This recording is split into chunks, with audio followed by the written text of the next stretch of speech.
Old public housing in Hong Kong is a vertical labyrinth of concrete where the darkness in the corridors feels intentional, as if the sensors are too afraid to trigger the lights.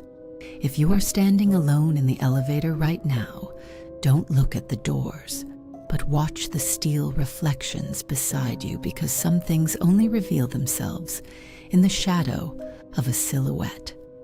I was coming home at 2 in the morning after a long shift, and the lobby was unnaturally silent, with only the hum of a vending machine sounding like a sharp countdown against my ear.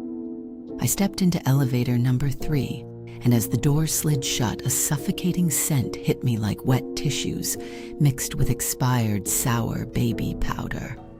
I pressed 24 and felt the motor vibration crawl up my legs until the floor shuddered violently at the 3rd level.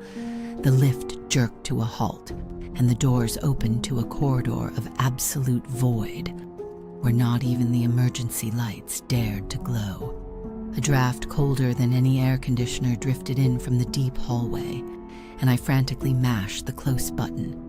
The doors started to slide, but hit something invisible and bounced back once, twice, 4 times, as if someone was standing perfectly still in the center of the gap, refusing to let the cycle complete. On the 5th try, they finally sealed shut, but the air inside turned thick and heavy, with that acrid powder smell. Looking at the metal reflection, I saw wet footprints appearing on the floor, small and misshapen, trailing from the door to the space right beside my feet. Then came the sound from directly behind my head, a dry, slow scraping of fingernails against metal, as if something was calibrating its position. I didn't breathe when I felt my shirt tugged once, then again, with a rhythm that wasn't a plea for help, but a cold calculation. My backpack shifted, not from a shake, but from being opened by a small, pale hand with joints that moved like snapping twigs. It rummaged through my things with terrifying patience, and the moment the bell chimed for my floor, I bolted out without ever looking back. The next morning, the security guard stopped me with a face pale as ash, asking if I was stuck in lift 3. He told me the system log showed the car stayed on the 3rd floor for a full hour, cycling the doors over and over, and the weight sensor insisted there were 2 people inside the entire time. When I got home and opened my bag, a cloud of fresh incense smoke billowed out. Inside, I found a single warm stick of ritual joss paper, still smoldering with fresh ash. I realized then that it wasn't looking for my belongings, but was simply making sure I carried its offering home.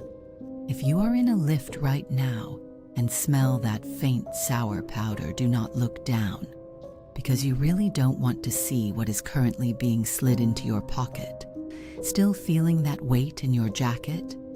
Go ahead and check, but remember that some gifts are never meant to be returned. The story has ended, but they have noticed you now. You are already deep within the hollows. To ensure you find your way back, or perhaps to ensure you never leave, you must mark your presence. Like the shadow you saw, share the whispers you heard, and if you are truly brave, subscribe to Midnight Hollows, because some things only exist in the dark. See you next midnight.